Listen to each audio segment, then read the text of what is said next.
So, hello, Joe Crookston. Welcome. Hey, thanks, Mark. Good to be here with you. Thanks for joining me. There's something distinct about your performances that sets you apart from others. You tell vivid stories through your songs. Is this all innate within you, or were you somehow influenced early on and that helped steer you in this direction? Oh, I think it's probably a combination of all of that. I would say something I've been thinking about a lot lately is what motivates us as human beings? What is it that drives us to do anything that we do? And I've been digging back into sort of my early history and my growing up years and myself as an artist. I've been thinking a lot about what is it that motivates us? What is it that drives me? And if I look back, you can see behind me, I have all these paintings on the wall there and up there. And I have probably around my house and my studio, all, printmaking and sculptures and and paintings that I've made over the years. And sometimes lately I've been looking at that and go, what is it that makes me want to do that? And I think there is something about this innate quality in me of wanting to make a connection, to learn about myself. I think I've been digging into art and music and songs to learn, I didn't even know it, but unconsciously to learn and understand who the hell I am. Why am I like this? Why am I wired this way? I'm not saying that I always sat out intellectually or consciously to do that, but as I look back on my body of work and myself on stage, it has been to understand myself and then connect to other people. So I think for me, I have a very strong sense of connection when I'm on stage. Especially, I think my recorded music, I'm not knocking it or thinking it's not good, but it's not where I shine. It's not where my power, it's not what makes people just now that is, it has happened for sure. That has happened for people. But when I'm on stage or when I'm in a group of people and living, breathing performance, I think that's where I connect in a deep way that surprises people. And it's not always earnestly intentional. It's the humor, it's my intensity of performance, and it's kind of like I'm groping and reaching for some special magical moment all the time. And now I'm going to say one last thing, and then I'll stop. Is I've learned that at times that desire to connect and that desire to reach came from anxiety and from almost like a nervousness of not connecting. And if I didn't connect, then it would be not so good, you know? Ah. And I think I've looked back on my performances in my career and really realized that I do have a desire to connect. And more these days and these years, I think it comes from a beautiful offering to connect, but it doesn't come from the fear of not connecting. So in some ways, I think I was driven by this kind of almost like a anxious drive to connect in my music and art. And I feel like I still bring that awesome, the passion and the kind of intensity, but I do it from a healthier place now that feels to me more easier on myself and others. Like, yeah, this was a very connecting show, and man, people leave, really uplifted and Mhm. connected, but I didn't have to turn it on from an anxious place. So that's been great. Those are some thoughts about your question. That's some great self-reflection there. I can tell from what I've seen in the videos that I've seen of you performing that you're not afraid to engage the audience. Yeah. So that all makes sense. Yeah. I think I've always been intrigued by theater where the fourth wall, you know what that means, right? The fourth wall in theater, No. like where, so the fourth wall in theater is where you have the actors on stage and they're acting. And an example of breaking the fourth wall would be let's say this is two actors on stage and they're talking to each other and they're kind of, and the audience is witnessing them, right? Hmm. Hey, blah, blah, blah, blah, blah. And then this actor comes forward and says, "Hey, audience, did you just see how he lied to me?" So this actor on stage addresses the audience, Hmm. and the audience is like, yeah, we saw that, and then they go back to acting. So what they did right there is they broke the fourth wall. The fourth wall is that sort of veil between the audience and the actors that doesn't get broken. Hmm. But in interesting for me in theater, when the fourth wall is broken and an actor comes to the edge of the stage and says, "Hey, audience, did you just notice how the lead guy just lied to me in that thing?" And they're all like, "Yeah." That's a way in which that actor has pulled the audience into an Yeah. investment in that moment, right? They Right. are now part of the show. Hmm. They're not just watching and witnessing the theatrical show, but they're actually part of it. And I would say maybe on some level, I like the audience to be part of my show. Like they don't come just to sit passively and watch Hmm. some cool guy be cool and do awesome things, but I'm saying we are all doing this together. And that to me maybe is what you see in that engagement. Yeah. That's a beautiful experience for everybody. And Yeah. I'm sure you gain from the energy that they're giving off, and they, of course, are gaining from the energy that you give off as Yeah, well. I do. And I would also say, when it's an audience that's more reserved and an audience that maybe wants to sit and listen more, I'm okay with that too. I'm not going to knock. I'm not going to Hmm. I don't need that to happen for it to be a good show, but it can be an enhancing part Yeah. of a show that has good energy to it. But if it doesn't, and let's say people are like, "Hey, we're happy chilling out just listening." I am perfectly okay with that too, you know. So it's really reading the energy of the room and then responding to it in ways that feels true and good, you know. You sound like a true veteran. I would say, there might be a few years ago, oh no, no, but actually, you know what? I think I've honed and I've been on stage and I've been teaching and facilitating enough in front of groups of people that I actually do think it's maybe one of the areas in my life that I'm very, very good at. And I kind of am proud of that. And I don't have to work that hard to do it. It is natural to me at this point. And I'm proud of that. Yeah. I'm looking forward to seeing you. You're going to be at the Black Bear Americana Festival in Goshen, Connecticut on October. Well, the festival is October 6th, 7th, and 8th. I'm not sure Yeah. which day Yeah. you're going to be on, but Yeah. I'm definitely going to be there looking all forward. weekend. Oh, I'm going to good. be there all weekend. Oftentimes I play on Saturday, which would be the 7th, but I'll be there doing workshops. I'm going to, I'm sure, a couple side stages, but then the main stage as well. But honestly, Ian and Beth and Lance and the folks who run the Black Bear Americana Festival have been very supportive of my music. I think they see me for what I bring and they value it.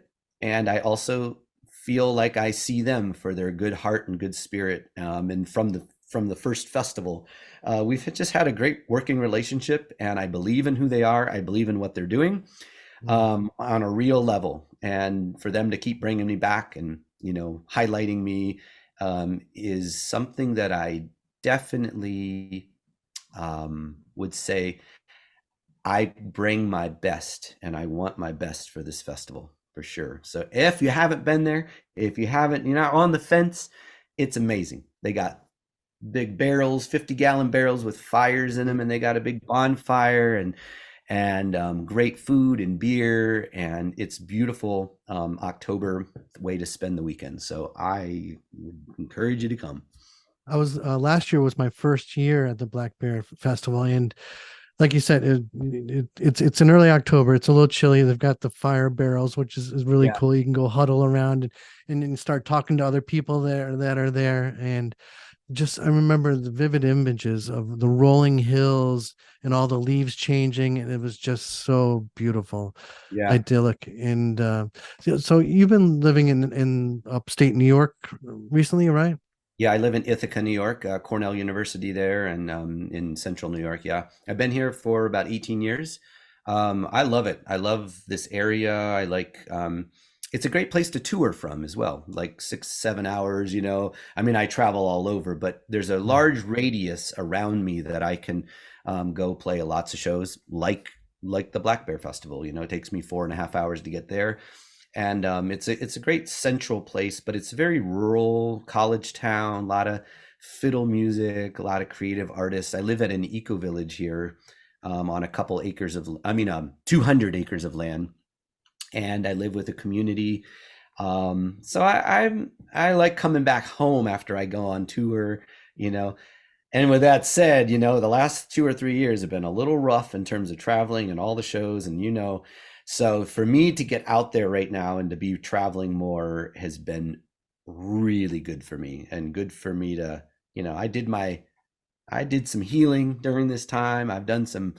personal work. I've gone through some life changes and all that, like we all have. But I feel like I'm kind of coming out the other side ready to go. And I'm psyched to be out driving around playing shows and connecting. Excellent. And speaking of traveling, I see you're going to be going to Ireland next summer, right?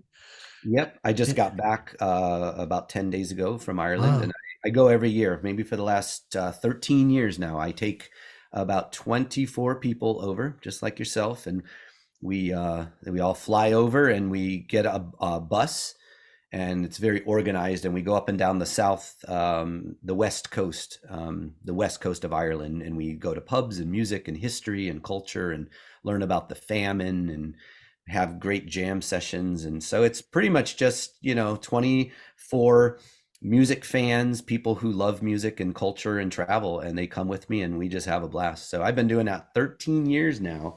Wow. And I'm going to go back in July and do another. So if you're interested in going to Ireland, they fill up fast, they sell out way ahead of time. All that information is on my website, and it's very fun. It's people go back year after year. Sometimes they just, well, let's do that again.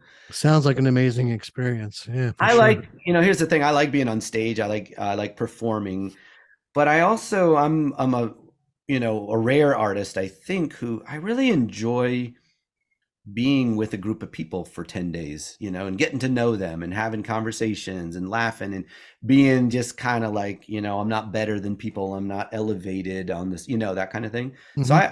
I tend to really get a lot out of trips like that, where I do a tour with a group of 24 people and get to know them. And, they've all gone really well so far. So I have no reason to think they won't in the future.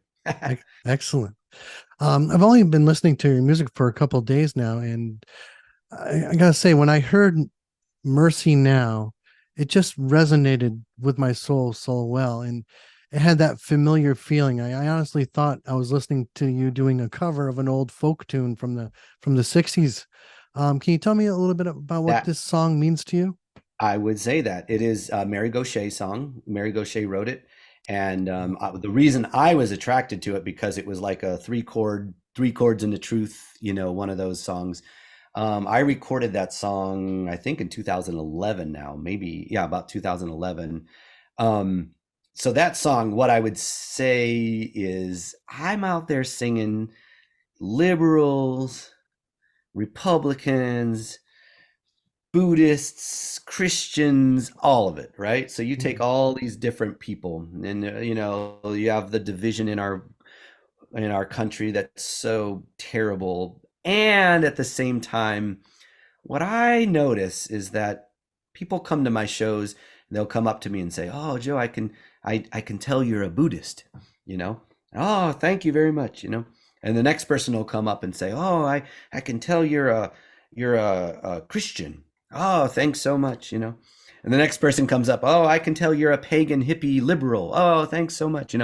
Like, everybody thinks they see the music or hear the music through their lens. Mhm. And what I'm trying to say is, I think Mercy Now is a song.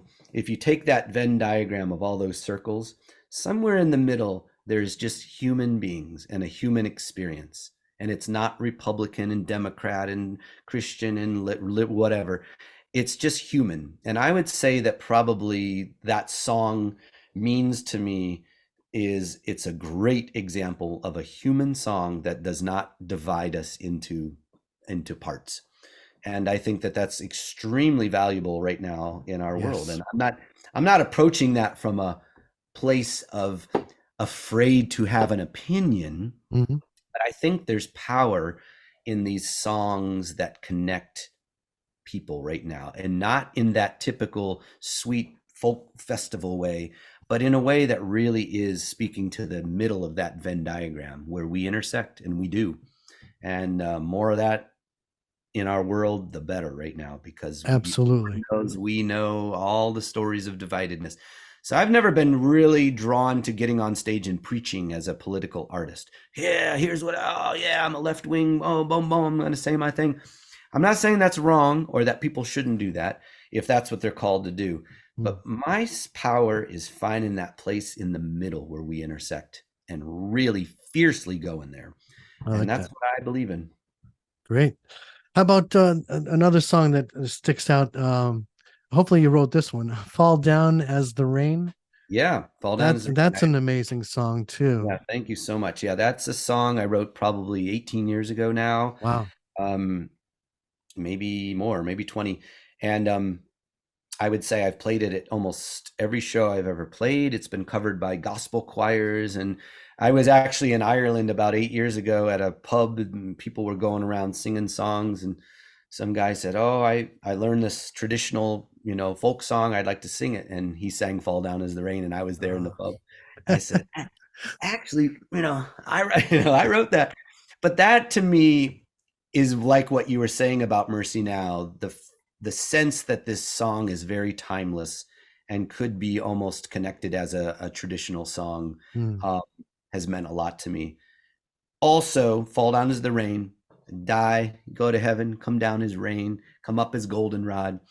There's a part of it that is spiritual, but it's actually just facts. It's just energy. cyclical of life. Yeah. Energy is neither created nor destroyed. There's the sense in the song that it's not even religious or spiritual necessarily, but it's a bit scientific, of just energy is neither created nor destroyed. So when we're gone from this form, we will be in a different form, the cells that our body are made up of. So people, I just got an email today, and I often do. My husband passed away, and we sang at his funeral, and we sang "Fall Down as the Rain" at his memorial service. Wow. And that's about as great as compliment as I can get. Yeah, absolutely.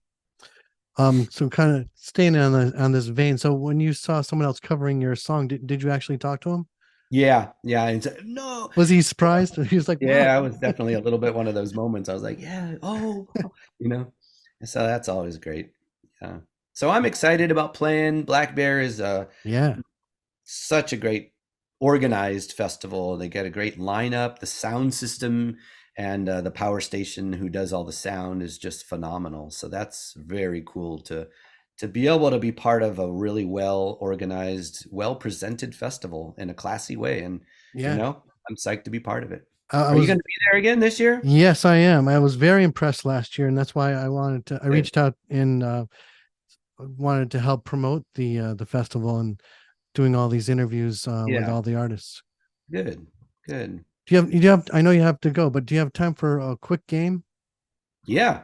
What you got? It's called Lyrical Ponderings. It's Oh, basically, I'm going to give you a song title that's in the form of a question. okay. You can either tell me who sang the song or answer the question. Okay. Pick a number between 1 and 201. Wait, say that again. Pick a random number. Oh, between one, pick a random number. I'm gonna pick number 79. 79. Dun, dun, dun, dun, dun, dun. How about us?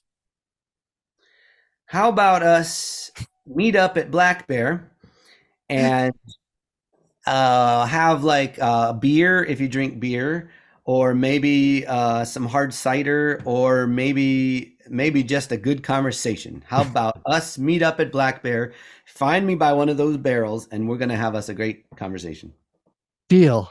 over a beer. I love it. That was originally done by Champagne in 1981. How about us? Okay, champagne. I Give me don't one know. more. All right, give me one more. I want to see. Okay. Um, who put the bump in the bump bump bump? Oh, I did. No, I didn't, but I wish that I did. That's what I would say. I didn't, but I'm still working on that myself. I'm getting somewhere. I'm actually getting a lot closer to the bump bump bump than I've ever been. And even what I'd say by that, I've been kind of obsessed, you know, with the bass, and you could riff on this in many different ways. We can take the bump bump bump in all kinds of directions. Um, but I've never been intrigued by the bass guitar. It always just seemed like something you slap on a song later to kind of, I don't know, do a thing. But lately I've been into the bump, bump, bump, bump, bump, bump, bump, bump, and almost like where the bass becomes the signature rhythmic movement thing, movement, Hmm. uh, bumping, grinding kind of thing in a song. And I've been really intrigued by it over the last year. So that's what I'd say to that. Does anybody stick out that you've been listening to? Well, Victor Wooten is someone who is amazing bass player. Do you know him, Victor Wooten? No. And also, I my friend Ethan Yodovich, who basically is plays with a lot of different people that you might have heard of, and him and I did some recording this year, and he has kind of like opened my mind to the idea of bass as a, you know, not just melodic, but as a composition tool at a high level. Yeah. So Hmm. he's great. So yeah, those are a couple bass players that come to mind right now. Very cool. Well, Joe, thank you so much for taking some time with me, and I'm definitely looking forward to seeing you at Black Bear Americana Festival in October and seeing some of the workshops that you do and seeing you perform on the big stage. Cool. It's going to be a great time. All right, look me up. Find me over by one of those fire barrels. Okay. I will. Thanks, All right. Joe. Thanks, Mark. Really nice to meet you. We'll see you there. Nice to meet you.